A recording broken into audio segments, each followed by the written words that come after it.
السلام عليكم ورحمة الله وبركاته أعزائي المشاهدين. عبرنا واجتزنا الحدود إلى بقعة ذات عبقرية غامضة سكبت على الجدران رسومات غريبة بأشكال حياة لم نعهدها في العصر الحديث ولا القديم. لغز غامض عمره آلاف السنين ولا يزال محيرا إلى وقتنا هذا. حتى الآن لا يستطيع العلماء والباحثين إيجاد تفسير علمي لها. فهل هذه عوالم أكثر تقدما اندثرت أو كائنات فضائية؟ هذا ما سنعرفه في موضوعنا اليوم، حيث سنأخذكم إلى الجزائر، إلى كهوف تاسيلي.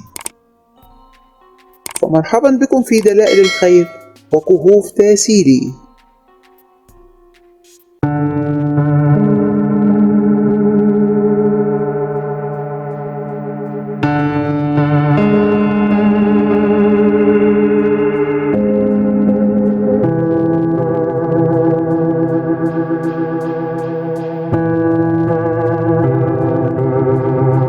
أعزائي، نصحبكم اليوم في رحلة سريعة إلى الجزائر الشقيقة لمشاهدة أحد أهم الاكتشافات في القرن الماضي، وهي كهوف تاسيلي الأسطورية.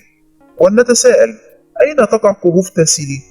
تقع تلك الكهوف في صحراء جانيت في الجنوب الشرقي للجزائر، فهي عبارة عن تشكيلات من الصخور البركانية والرملية غريبة الشكل تسمى الغابات الحجرية. وكلمة تاسيلي تعني هضبة الأنهار، فهي لا يمكن الوصول إليها إلا سيرا على الأقدام أو ركوب الدواب. ولكن هذا الأمر لم يمنع الباحثين من الورود إلى تلك المنطقة، فتعتبر كهوف تاسيلي واحدة من أغرب الاكتشافات التي تمت في القرن العشرين، حيث إنها تضم آلاف الرسومات عن كائنات فضائية وسفن غريبة الشكل. وإذا علم أن العلماء قدروا عهد هذه الرسومات لأكثر من 20,000 سنة، فستعلم عزيزي المشاهد مدى غرابة وأسطورية هذه الكهوف. ما هي كهوف تاسيلي؟ هي مجموعة من تشكيلات من الصخور البركانية والرملية الغريبة الشكل، والتي تشبه الخرائب والأطلال، وتعرف باسم الغابات الحجرية. وتوجد تلك الكهوف مرتفعة فوق سطح البحر بنحو 500 متر، ونجد أنها يجاورها جرف عميق في منطقة تتواجد بها نسبة من الكثبان الرملية. تغطي تلك الكهوف مساحة تزيد عن 2000 كيلومتر مربع.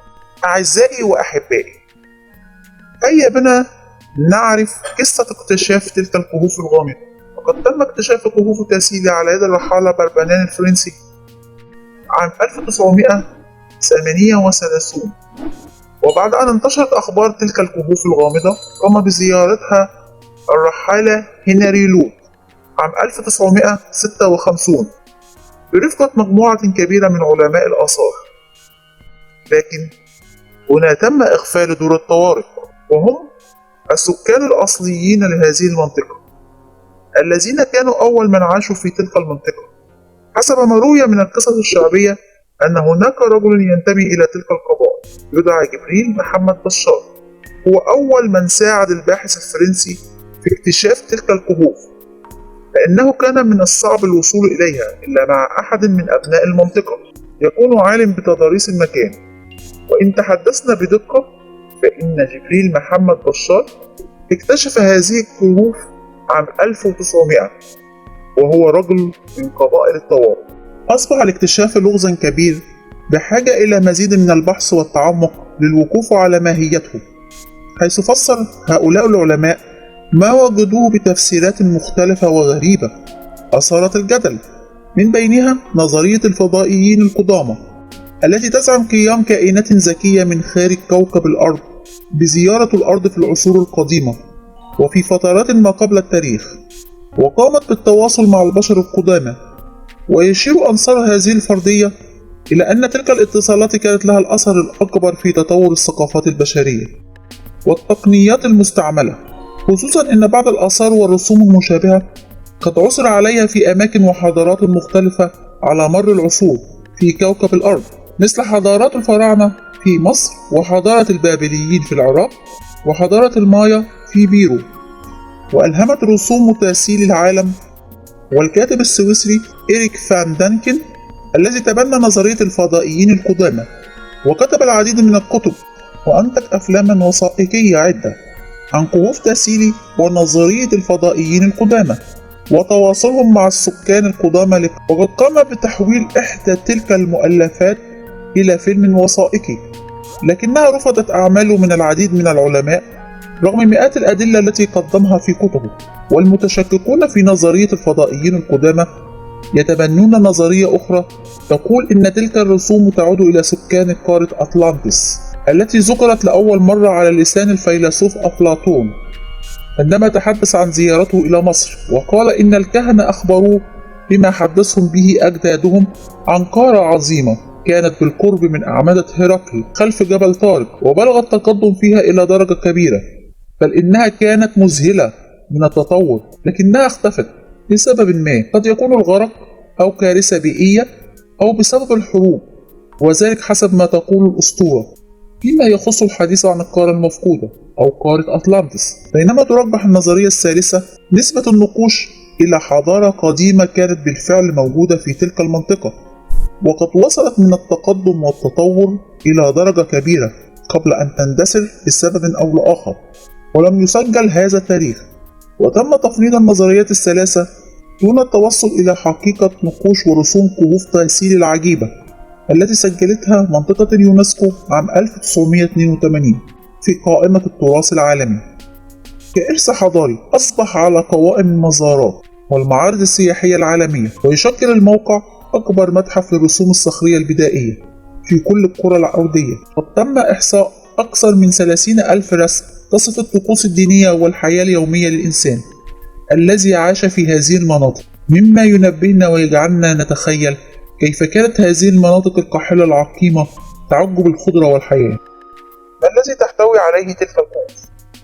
إذا دخلنا إلى تلك الكهوف تحتوي على 30,000 رسمة جدارية، وهي تمثل فقط 20% من الرسومات الكلية، وذلك نظرا للعوامل المناخية التي أدت إلى تآكل جزء من الصخور.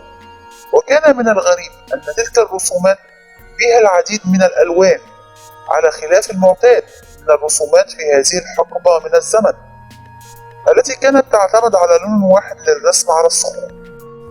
كما كانت تلك الرسومات تتضمن صور غريبة وعجيبة منقوشة عليها، حيث أن تلك الصور تتضمن صور لعمليات رعي أبقار في مروج خضراء، وصور لخيول وأنهار وحيوانات برية.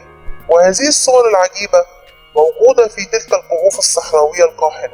نجد أيضا أن بعض تلك الصور تشير إلى مراسم دينية وبعض الآلهة القديمة، ولكن ما يثير الغرابة أن بعض الرسومات ظهر بشر يرتدون ملابس رواد فضاء، وبعض الصور تظهر فيها سفن فضاء وطائرات غريبة الشكل، كما ظهر صور الأشخاص يطيرون بين الطائرات المحلقة في السماء في مدينة حديثة.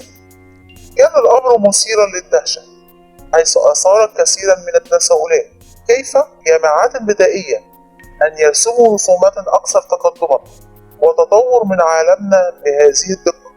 وقد أشار بعض الباحثين إلى أن الصحراء التي تقع فيها كهوف تاسيلي كانت عبارة عن أماكن رطبة مليئة بالغابات، وكأنها جنة موجودة على الأرض، وذلك كان بين عامي 9000 و 2500 قبل الميلاد، وهي حقبة ضمت الكثير من الحضارات. ويقال إن عمر هذه الرسومات الغريبة والعجيبة يعود إلى أكثر من 20,000 عاما، وهذا يثير بعض التساؤلات، كما أنه يشكل لغز قائم إلى الآن أمام الباحثين، كما أثارت دهشة علماء الآثار الذين أطلقوا عليها لغز الكهوف التاسيلي.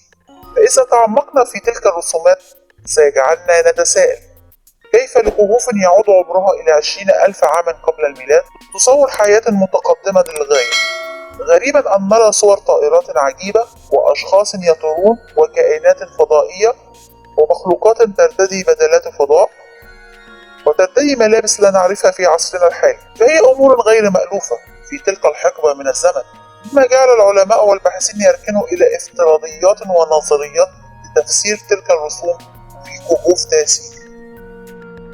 ومن هنا لم يقدم أحد تفسيرا علميا مكتملا يكشف حقيقة تلك الرسومات والنقوش في كهوف تأسيل العجيبة. ليظل لغز تلك الكهوف محيرا للعلماء حتى وقتنا هذا.